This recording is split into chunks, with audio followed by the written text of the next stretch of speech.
नागपुर से एक सनसनीखेज मामला सामने आया है, जहां मामूली बात को लेकर एक युवक पर चाकू से जानलेवा हमला कर दिया गया। यह घटना यशोधरा नगर इलाके की है, जहां पुलिस ने तेजी दिखाते हुए कुछ ही घंटों में आरोपियों को पकड़ लिया। दरअसल यशोधरा नगर थाना क्षेत्र के बिलाल मस्जिद के पास स्थित पटेल होटल के सामने युवक दिलशाह अंसारी अपने एक साथी के साथ बैठा हुआ था। तभी वहां पहुंचे आरोपी गैसुद्दीन अंसारी और उसका साथी मुशरफ उर्फ मुसरू शाह।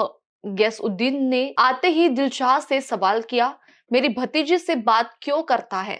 देखते ही देखते मामूली कहासुनी ने खौफनाक रूप ले लिया और गैसुद्दीन ने अपने पास मौजूद चाकू से दिलशाह पर ताबड़तोड़ वार कर दिया।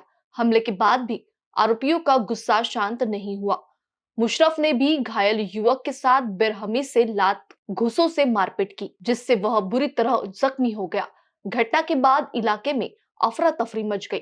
सूचना मिलते ही यशोधरा नगर पुलिस मौके पर पहुंची और तेजी से दिखाते हुए महज 2 घंटे के भीतर दोनों आरोपियों को हिरासत में ले लिया। पुलिस ने इस मामले में भारतीय न्याय संहिता की धारा 109, 392 और 3/5 के तहत केस दर्ज कर लिया है और आगे की जांच जारी है।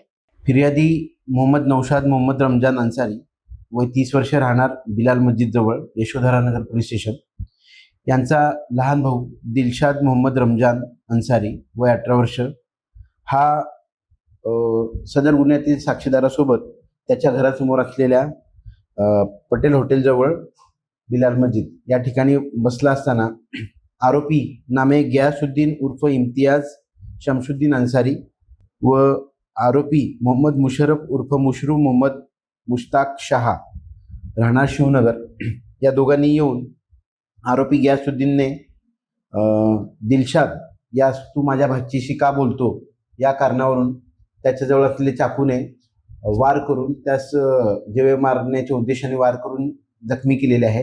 तसेच आरोपी मोहम्मद मुशरफ उर्फ मुशरू याने त्या जखमी दिलशाद मोहम्मद रमजान यास लाथबुक्क्याने मारहाण करून शिवीगाळ करून जखमी केलेले आहे।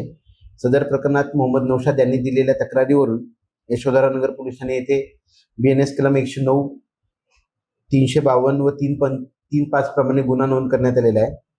सदरच्या घटना घडल्यापासून 2 तासाच्या आत यशोधरा नगर पोलीस ठाण्याचे तपास पथकातील पोलीस उपनिरीक्षक सदाशिव कनसे व त्यांच्या पथकातील पोलीस अंमलदार साजिद खान, राहुल इंगोले, राकेश तिडके, नितेश मिश्रा, अमोल भेंडेकर यांनी तात्काळ आरोपींना अटक करून सदरची कामगिरी केलेली आहे। यामध्ये प्राथमिक कारण हे आहे की यातील जो जखमी आहे तो व यातील आरोपीची भाची जे आहेत ते एकमेकाशी बोलत होते। या कारणावरून यातील आरोपीने जखमीस मारहाण केलेली आहे।